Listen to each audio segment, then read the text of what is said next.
Have you ever wondered how someone can truly change their entire physique? I'm not talking about slightly having more definition or losing a little bit of fat. I'm talking about literally looking like a different human being. You guys have to realize that the only way you can achieve this is through a lean bulk. Lean bulking is the only way to reliably get bigger, stronger, and gain as little fat as possible. If you try to bulk up the traditional route or try to do a dirty bulk, you're going to completely fail. How many times have you seen someone bulk up and at the end of it look completely out of shape? Now, while some fat gain is inevitable, with a lean bulk, you'll gain as little fat as possible. If you take my case, for example, I've been training for 7 years, and throughout that time, I went from 140 pounds to 190 pounds, still looking relatively lean. Lean bulking is so much more superior than dirty bulking or gaining weight in any other type of way because one, if you're like most people, you want to stay as lean as possible while bulking.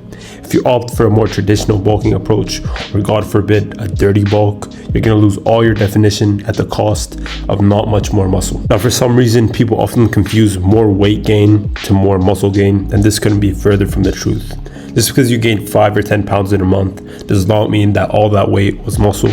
Probably a majority of that weight was actually fat. Now, if you go that approach and you dirty bulk, when you cut down, you're gonna have to cut for so much longer because you gained so much fat during the dirty bulk. And being in a deficit for that long of a time, you're gonna lose all the muscle and strength you gained from that bulk anyway. Now that we've established that lean bulking is the most ideal way to gain muscle, how do we do it? First step is finding your caloric maintenance. Your caloric maintenance is the amount of food you need to eat in a day to maintain your weight. While there are mathematical equations to figure this out, the easiest way is to use a caloric maintenance calculator. You can just find any of these on Google. Just input your stats like your height and your weight, and it'll estimate your caloric maintenance. Now, since this is an estimate, you're going to have to test and eat this amount of calories for a couple of days.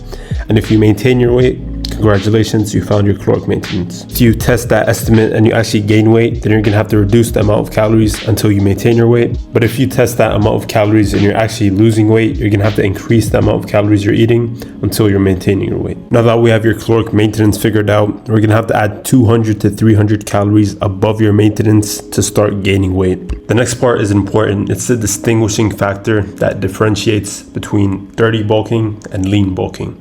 That is, you should aim to gain 1 to 3 pounds of weight per month. Going over this, it's not going to end up with you gaining any more muscle, and it's going to lead to more fat gain. Now, when it comes to protein intake, you should aim for the usual 1 gram of protein per pound of body weight during your bulk.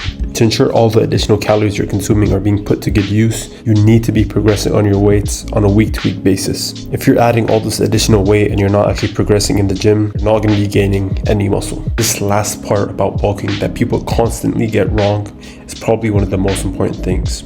The duration of your bulk is extremely important. I don't want you yo-yoing between bulking and cutting every 2 months just because you feel a little fluffy. A successful lean bulk should take at least 6 months, preferably more. As you get further into your bulk, you're going to have to adjust your calories up as your weight increases. As long as you're in the range of gaining 1 to 3 pounds of weight a month, you're good to go. Now, at some point, you're going to have to start cutting because there's going to be inevitable fat gain. Once you reach 15 to 18% body fat, that's when I would recommend you stop bulking and you start cutting down. I guarantee if you follow all of these steps, you're going to gain muscle, strength, and stay relatively lean.